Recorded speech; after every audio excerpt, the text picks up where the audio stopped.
All right, now if you have learnt a language before, maybe a couple of languages, and you've looked for books to learn the language with, the chances are there's probably only a few titles or a few series that come to mind of books that you would trust, a place that you would like to go to learn a language.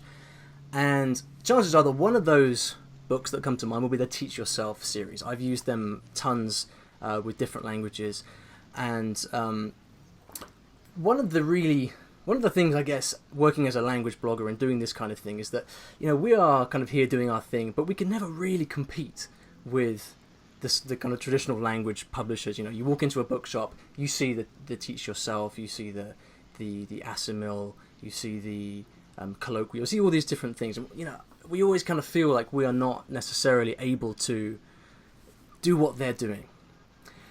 And so that's why it is so exciting to see what's going on here, because in case you haven't heard, Benny Lewis, who's joining me here now from Fluent in 3 Months, has actually started to partner with Teach Yourself, who I just mentioned, to create a new series of courses. It's super exciting. It's been really interesting for me to follow along and to watch what's happening. And so I've invited Benny here to give us a bit of insight behind the scenes and tell us what it's really like to work on a project as cool as this. So, Benny, welcome to the show. Thanks so much for having me. It's great to be on the show finally. Yeah, indeed. It's been a long time coming, but glad to have you here. So, for those people who don't know you, if there is anyone, which I think is unlikely, what are the cliff notes of Benny Lewis? Cliff notes would be that I have a background in engineering, never did well in languages in school, even tried to live in the country, spent 6 months in Spain and did not learn Spanish. And then I changed my approach to be much more communicative based and speaking all the time.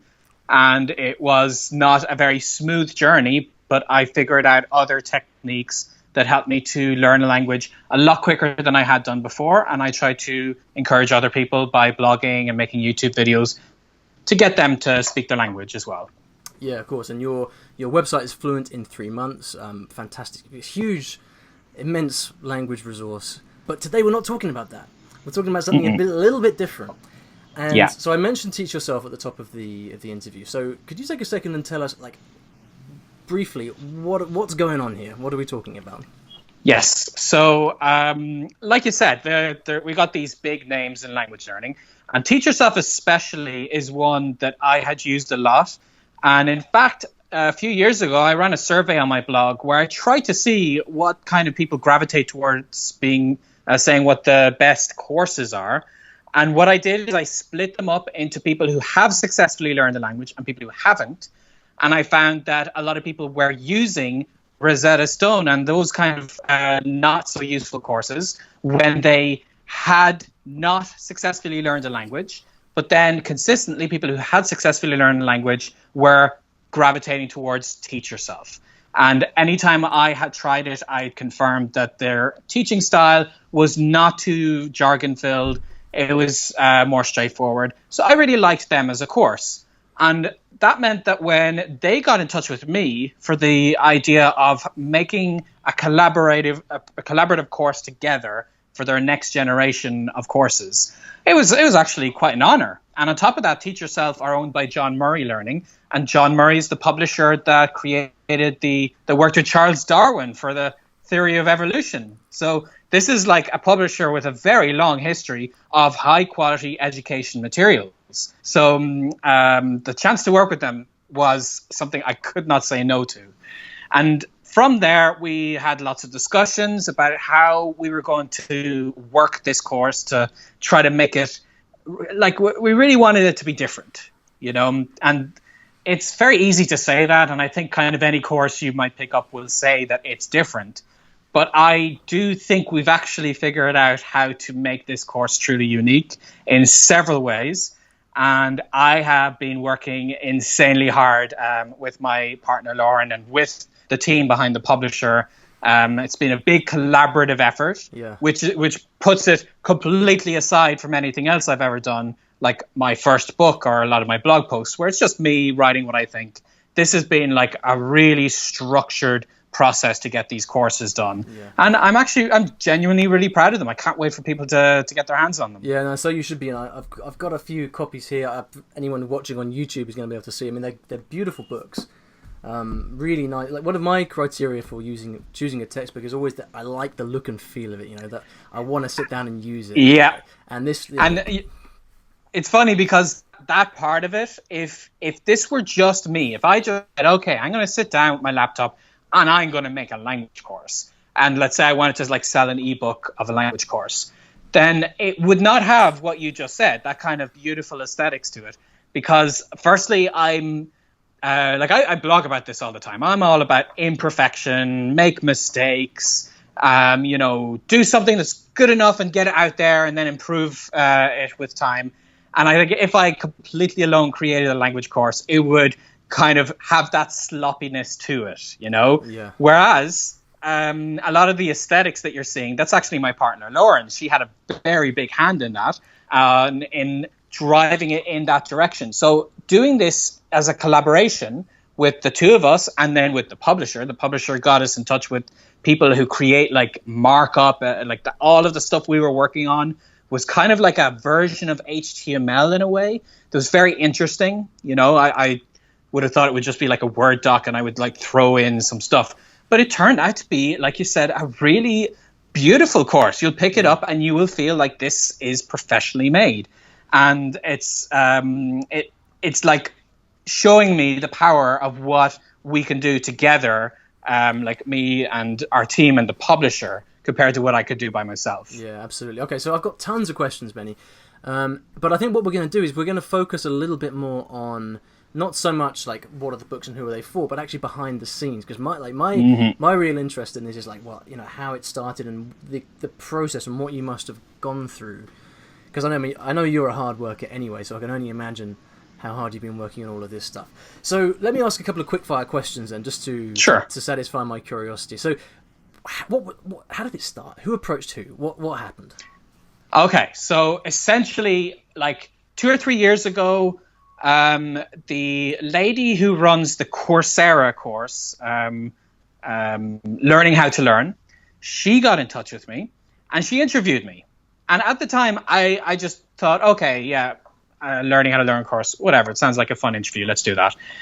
But what happened was, when she put that course up, it was extremely popular. It was like the most popular online mega course on Coursera. And a lot of people ended up seeing that. One of those people was one of the heads of the publisher. She saw the video that I did about learning how to learn. And she had already heard of me, but she saw that I was expressing myself a particular way she liked. So she got in touch and she said, I'm from Teach Yourself and I'd really love to work with you on something. So we chatted for a long time, like several months, to figure out how that would go forward. And eventually we figured out the process we would have in place. I signed the contract and we started working on it just over a year ago. So that's kind of how the whole thing began. And then the process of writing it was a whole different bag. Yeah. But it's kind of just a case of like I got my message out there, and then that video interview just happened to kind of push the publisher over the edge to get in touch with me. So you talked about a process, I think you said a few months of talk. So I'm interested in that because I guess Teach Yourself already have a huge library of books and courses. So when you first had those discussions with them, what did those discussions look like? What did you talk about? What was the discussion? Yeah, so essentially, my reservations, as I would have gotten started in the process, would be how on earth am I going to really have my voice in this course, such that it is definitely worthy of the title Language Hacking, and that encourages mistakes, gets people speaking from day one, without like watering down what Teach Yourself will bring to the table. Because if they didn't do any of their coursework, then the whole point of the partnership in the first place wouldn't have been beneficial. And is that what they wanted from the start? Was that what they were looking for from the start? Yes. They really kind of were passionately for that idea of merging the two. Now, having said that, there were points of like disagreement, like how would we do this thing? And some things that I decided, I want to do this, or I want to not explain that rule. And then they would say, but we kind of prefer to explain that. So it's interesting. And rather than me saying, hey, it's my book, so what I say goes, it was a lot of discussions and like both sides explaining, I really think we should do it this way because of this benefit. And I think that was very good because we did actually meet in the middle, and that'll ultimately be the best for the learners, because I don't know a lot of stuff about course making. There were a lot of things they told me that initially I was like, no way. But after they kind of showed me and demonstrated, and they got a lot of research that backs up how they would have gone or how they would have applied this in other courses that was beneficial. And then on the other hand, I have a lot of experience in learning languages and helping people learn languages. So I would be like very passionately saying, no, I don't want to do it this way. And so that was kind of an interesting part of it, that kind of discussion for how we would move things forward. Yeah. So just to pick up on a point. So I guess you're talking about some quite specific things here. Like, we don't want to explain it in this way. We want to explain it in that way. Like, was that like from the beginning those kind of questions, or was there a process of thinking about the kind of bigger picture concept, and then like starting to gradually nail down specifics about the syllabus and what you were going to cover? Well, we went into the specifics pretty quickly in the process, because the whole thing is you need, especially in something as structured as this, you need those specifics. You need to know what's Unit 1 going to be about, what's Unit 2 going to be about. Whereas when I wrote like Fluent in 3 months, that wasn't really that was just like, I'll just sit down and write what I feel is best for this chapter. So we did have to get into those specifics. But in general, I think the concept, I really had to see how I could get it into the core of the book, that it would be about speaking. Because Teach Yourself do have other courses that are very good at getting people into conversations.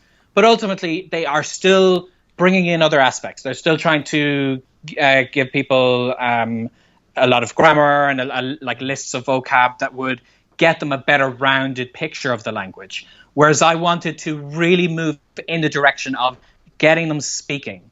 And so one part of the negotiations was figuring out how would we really do that? Because if we just said it at the end of the unit, okay, go find somebody and speak with them, then realistically, that's not going to help anyone. So, so did you make like mock-ups of it? Was there a process of having like, okay, here's what a chapter would look like, and you put together like a mock chapter? Did you do that? Yeah. And early in the process, we did kind of draw up quick versions of that. But once, about a year ago, when I was on the west coast of the US, when we started writing it, that was kind of creating it from scratch. And what we did was I worked with Lauren to the course based on how I think would work best, and then Teach Yourself's team came in and they helped mold it into something that was much more structured and would help people in a logical, like, do this first, do that second, like questions and answers and assignments and so on.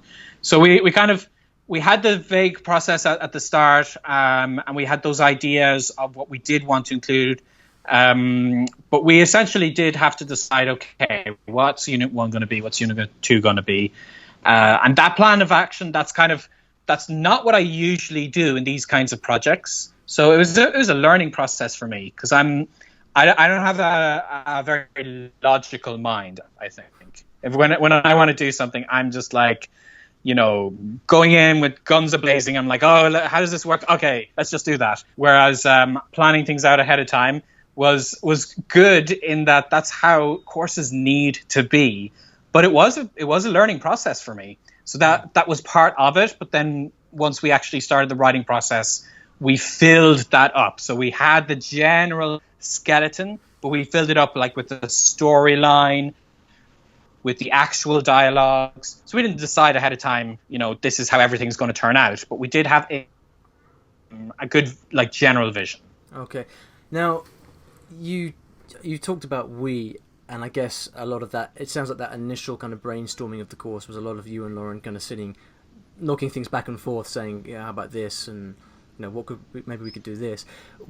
In the more kind of bigger scheme, who are the key kind of stakeholders, if you like, in the process of creating this course? Who are the big players who, other than you and Lauren, of course, who are moulding and putting together what became the final result? Yeah, so I learned a lot about behind the scenes and how courses are created, because this team created a bunch of courses. So what they do is they have what they call a development editor. So DE is what we always called them. And for each of the 4 languages, we had somebody who we would be running our ideas by. So they would be kind of checking in.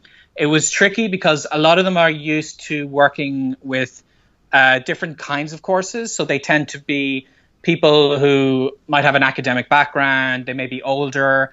So I had my work cut out for me to convince them to use Google Docs, because I was like, I really do not want to be like emailing a file and then emailing another file. I want us to all be working on the one thing. So that was interesting. That was one of the parts of the struggle for me, is I need to be using a lot of technology. I need to be using the things that I can collaborate with easier. The same with when we got to Adobe, I wanted to kind of be able to track the changes. And some of them weren't used to doing it that way. But like the development editor was the main person that we would work with in the process. So this is someone who has helped make other courses before. Like a project manager? Kind of like a project manager, but like our main contact at the publisher, she was more in charge of managing the project. This is more somebody who would bounce ideas off, or who would go through and see what we had in mind for how this unit was going to develop. And rather than like correct the stuff, because it wasn't about like fixing the language errors, they would say things like, well, we can't teach that yet because the student hasn't learned this. Or they'd say, I think it would be better if we said it this way. So they kind of very much involved. They're really integrated in the process. Then it's not that they know their stuff language wise. Yes. So it was still a case of, and this is what I didn't know at the start of the process. I thought it would be maybe I would be making half the stuff and somebody else would be like adding the questions. But essentially we were doing all of the content. Lauren and I were creating the content, and then someone else was coming in to help us craft it in a way that worked for a course. So that was the first stage, and we had one development editor for each of the 4 languages. Then after that, you have your manuscript. So the manuscript is what you ultimately want to kind of get printed. And like this whole thing we've learned a lot from the process and how we've kind of smooth it out so it goes, we don't have to spend as much time on it next time. But essentially at the manuscript stage, we send it on to proofreaders who proofread the English and the target language. And so because of that, I found that what I had to do is I had to actually, separate to the publisher, work with native speakers before that stage, because normally they would have the proofreading after you submit the manuscript. So that was kind of a very like nobody really knew at what stage was the best stage to bring in the native speaker. And so in their typical courses, what they would do is the main course leader would decide all that, whereas I preferred to come up with something naturally. And eventually what I did was I, on my side, worked with native speakers. Sure. So looking through a typical chapter then, so everything we're looking at, you've put this together yourself, from the dialogues to the exercises to the tables of verbs and things like that. It's all, that's a huge amount of work. Yes. So I don't know why I didn't think it would be as much work as it was. I think I just in my mind, I was like, oh, I wrote Fluent in 3 months. In 3 months. you know? So Was that, I was that guess intentional? Or was it? it was intentional. Poetic, Actually, I literally had it in the contract that I had a 3-month deadline, and that kind of forced me to just produce it. And so I figured, oh yeah, and like that wasn't too hard, so I could come up with something, especially because I'm working with people. So I'm working with other people. It's going to be easier. And what I didn't realize is that it was more. I needed to work with other people precisely because it was much more complex. So it ended up being way more work than we were ever imagining it would be, because we wanted it to have a certain level of quality, and we needed it to go through several stages. Like I needed to make sure that a native was going through not just like once, but every time we made changes. So that was an extra person, an extra set of eyes in the process. Yeah. And we needed to make sure that the formatting for things, like sometimes we might have had like the text go all over the place, and the page turned out really ugly. So we had to go back and redo it, because there are only a certain amount of pages that you can print. And that's the thing, when you're thinking of ebooks, who cares how many pages it is? But with a physical book, if you go above a certain amount of pages, the price goes up. Yeah. So if we weren't careful in editing things down the right way, it could have been an extra like $5 more expensive. And like that's obviously something I didn't want to happen. So yeah, one of my favorite features of the book, one of the things I noticed most when I first started looking through them, was the fact that you've kind of got the teaching, if you like, the content, and then at the sides you've got notes from you, like these handwritten notes saying, hey, this is what we're learning here, but remember this is the stuff that really matters. And one great example, which I'd just like to read out here. Yeah, go for it. This is so important, which is, we're looking in the Spanish book, so I don't know if these examples are throughout all of the books or not, but we've got a point where you're teaching people about communicating, and you've got a little note here in the margin that says, being able to think up simpler ways to convey an idea is a key skill for reaching fluency. As a beginner, producing simple, even non-grammatical Spanish will allow you to contribute to more conversations, which will actually boost your progress. And you give the example of, instead of saying, ¿puedes decirme dónde está el banco?, you give the example of banco, ¿dónde? Which is such fantastic advice, because how many people out there don't get to feel comfortable or confident enough to communicate because they think that they have to have the whole grammatical structure of the sentence perfect, right? So that's a really great feature, but how did you manage to balance the actually putting the contents together with keeping in mind, actually, this is the stuff that matters, and this is the stuff I really want to get across? Yeah, and that was a very tricky balance, because initially my very, very, very first drafts of what I tried to put in for these language hacking courses was all of that stuff in the margin.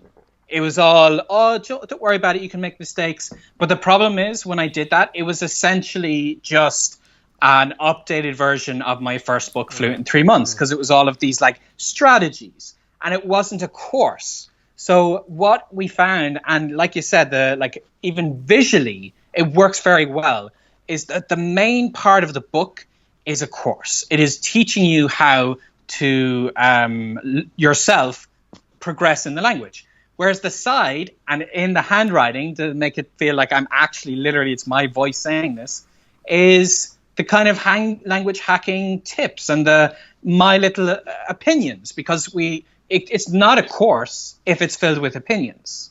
Whereas I have that permission, I have that kind of freedom to just come in the side and say, yeah, this rule right here, don't worry about that too much. It's fine if you forget it. And that's great, because it gives us the best of both worlds. I get to actually teach them something that they do kind of need to know, but then I get to on the side say, it's fine if you only know the first line of this, and the rest you can come back to later. Because that extra voice, if you don't have that, most courses feel like you need to know everything inside and out, or you're a failure. Yeah. So that it's funny, because we got that idea from, have you ever heard of Alton Brown? He does like cooking. He's like a TV personality. One of his books, he had done that. He had like explained the best tools or the best stuff to get for cooking utensils. And then on the side, he would write, when I use this, I like to sprinkle a little oil on it just before I cook. And we kind of thought that is a really good technique. So we got that little inspiration from somebody else. And I kind of, in a lot of the course, I took inspiration from people from completely different backgrounds and niches. And I tried to pull in the best that I've seen in other learning materials, not just language learning, but learning in general. And I feel like we've managed to squeeze all that in a way that works. Yeah, absolutely. Difficult question, this one.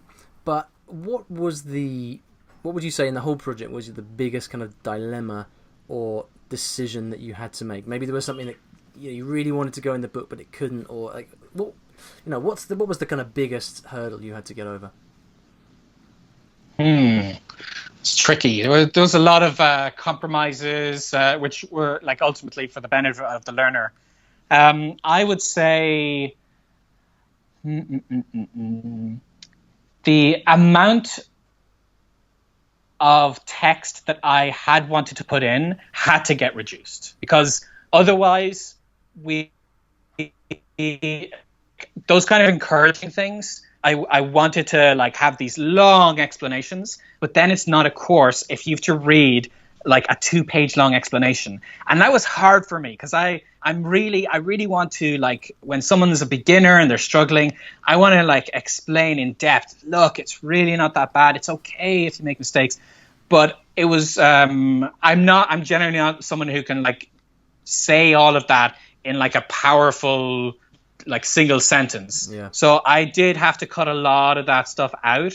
And I figured that ultimately one of the things about the book that we were able to do is add a lot that comes really to push it into the 21st century, add a lot of stuff that gets added through online communities and through italki and videos. And like, I think we're coming out with an augmented reality app that we can even use with the book. So all of this cool extra stuff. And so what I realized was, rather than trying to make the book have everything it can possibly have, the book should be what it's supposed to be very well. And that's a course with some encouragement included. And then everything else, I'm going to be putting it in the related materials, you know? And that was tough for me, because I really wanted to write like pages and pages of encouragement, but then it would not have been the kind of easy to process course that you can sit down, do a couple of units, genuinely learn something, have a little encouragement on the side. So that was kind of my dilemma. And in the end, I went with the other side. I'm glad I did. Yeah, it's like the old quote. I'm not sure who it's from. Maybe it's a Mark Twain quote. I didn't have time to write you a short letter, so I wrote you a long one instead. Yeah, exactly. It's exactly that, right? Yeah. So that brings us on nicely to, like, I'm sure there's a lot of people listening who are maybe language teachers or bloggers or something like that, and they are interested in creating their own courses, materials to help people learn. So I'd really like to ask you, based on like everything, this whole process you've been through now, because am I right in thinking this is the first time you've actually created like an entire course in a specific language? Mm-hmm. Yeah, because like I had like why German is easy, why French is easy, but those are more like quick encouragement guides. They would be courses. This is definitely the first time I did anything like this. So then, if you were to go, let's say you were to go back now and you were going to create your own course, maybe it's I don't know, either in an ebook or a digital course or something like that. What would be the one or two things you would say to people in terms of producing a really great quality instructional course? Yeah. So if I was starting over again as me, like not as someone in general, but as me personally, I would definitely find somebody with an academic background, like a linguist or somebody who has experience making courses, and I would collaborate with them. Because I think for something like this, a person like me is not organized enough to be able to make a course that somebody can follow, like, you know, unit 1, unit 2, here's some questions. That's not a strength that I have, but I do have the like blog that I can share it on. I do have encouraging ideas and so on. So I would find people I can collaborate with. I would find an academic. I would find a native speaker who can help me craft the conversations if that's the way the course is going to work. I would find a good designer who can help me. So you would try to make that collaborative, because I think when it comes to making like something like my other books or whatever about how to learn language in general, that's something that you can do as an individual, but a course has to be a team effort. And there's lots of things like you absolutely, ironically, in your team, you need somebody who has no experience at all learning that language or languages in general to be your guinea pig. Yeah. That's another thing that Lauren was. That I would think that doesn't make sense. What are you talking about in that bit? Exactly. And I didn't realize it, that initially when I tried to explain certain things, and to me it was like, oh yeah, this is fine, they'll understand that. Then Lauren would come back to me and say, I have no idea what this means. And you need that. So like that's the kind of thing that a good course has. It has very different perspectives and everybody coming together to make it work, so that it's the kind of thing that as many people as possible can go through and get the right information out of. Fantastic. Yeah, really great advice. I guess what I'm taking from that is, know what you're good at and get other people to do, to do the rest of it. Right? Exactly. Okay, so we're coming to the end now. I'm sure people are wondering where they can get hold of these books. There is a special pre-order period on right now, I gather. So why don't you tell us about that, and what's going on and what people can do if they'd like to pick up a copy of one of these guides. Yeah, so up until pub date, so that's going to be early, like a week into September in the UK, and then the last week of September in the US. We have the pre-orders open. And it's something I'm actually really passionate about, because this is just the 4 languages, Spanish, French, German, and Italian, that we're starting with, 4 big languages. But I see a big future for this course. I really want to get into neglected languages. I want to get these courses translated. So maybe like Syrian immigrants might be able to use the language hacking German. So this is like the big picture for me. So to get to that, I kind of need to show bookshops that this has potential for actually selling copies, that people will pick them up. So the publisher will invest in those. So to get there, we need to try to have a big push with our pre-orders to sell as many as we can. And to motivate people to do that, I'm giving them a lot of free digital bonus content for various different language stuff, from the best stuff I could find online. And essentially, for instance, if they get 4 books and then send their receipt to me, they will get approximately $700 worth of digital stuff. So that is kind of for investing, $15 or $20 or about 15 pounds per book. You actually get like way more than that. And then we push it up. There's even more for people who get 10 books. And like up to 50, and I even managed to get this yoga resort, to give me, I think, $2,000 or $2,500 worth of this voucher that you get to spend a week at this resort in Costa Rica.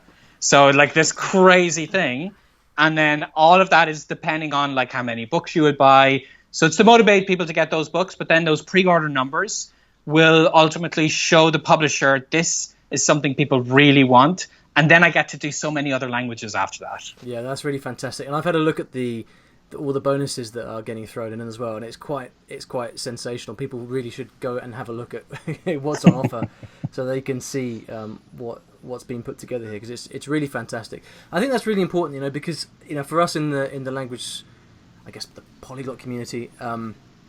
To have the opportunity to do what you're doing now, which is to bring, the opportunity to bring endangered or less common languages into the mainstream in the way that you're doing is really fantastic. So what people can do is to support you with that by picking up. I mean, the thing is that there are 4 languages available right now, but it does actually, I can think of a whole bunch of reasons why you might want to pick up more than one copy of the book, because for a start, if you like one of the guides, it's more than likely that you're going to want to use it again to learn another language when you come to do that. What other reasons might there be for people to pick up multiple copies of the book?